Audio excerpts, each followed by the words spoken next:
আজকে এই ভিডিওর মাধ্যমে আলু মাংস রান্না দেখাবো। আপনারা অবশ্যই লাইক শেয়ার কমেন্ট করবেন। Hello viewers, welcome to our second blog. প্রথম ব্লগে আপনারা দেখেছিলেন আমরা চিকেন রান্না করেছিলাম এবং বলেওছিলাম সেই চিকেনটা কেমন রান্না হচ্ছে, কেমন স্বাদ হচ্ছে, কেমন টেস্টি লাগছে, সমস্ত কিছুটা আপনাদের সাথে শেয়ার করব। তাই আজকে এই সেকেন্ড ব্লগে অর্থাৎ এই ভিডিওর মাধ্যমে গতদিনের চিকেন রান্নাটা আপনাদের সাথে শেয়ার করব। সত্যি বলতে গতদিন যে চিকেন রান্নাটা করেছিলাম সেটা একদম অসাধারণ হয়েছিল, অকল্পনীয়। সেই চিকেনে আমরা গাজর দিয়েছিলাম, আপনারা দেখেছিলেন। আজকে আবার চিকেনের সাথে আলু রান্না করছি। আজকে আলু মাংস রান্না করছি, তার জন্য আলুগুলো সর্বপ্রথম ভালো করে ধুয়ে নিলাম। তারপর উনুন জ্বালিয়ে দিলাম। এবার কড়াই চাপিয়ে দিয়ে মাংস আলু রান্না শুরু করব।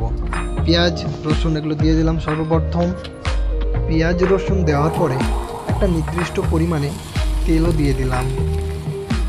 আমাদের আলু মাংস রান্না কিন্তু শুরু হয়ে গেছে। আপনারা ভিডিওটা শেষ পর্যন্ত দেখতে থাকুন। এরপরে যে পরিমাণ দরকার সে একটা পরিমাণ মাফিক লবণ দিয়ে দিলাম। এরপর লঙ্কা কাটা হচ্ছে, যেহেতু একটু ঝাল ঝাল না হলে খুবই ভালো লাগে, লঙ্কাও দিয়ে দিলাম।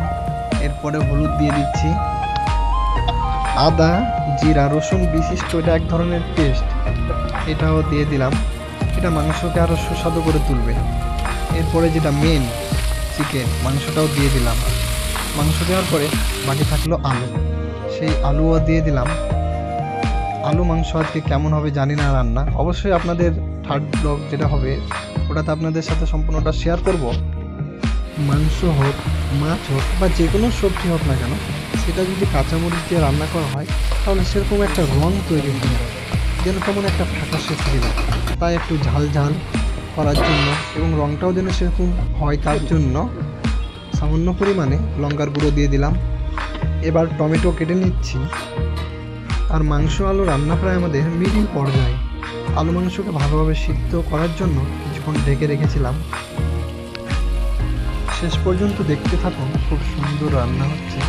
এরপরে জিরার গুঁড়ো দিয়ে দিলাম একটা নির্দিষ্ট পরিমাণ মাফিক, একটা আইডিয়া করে।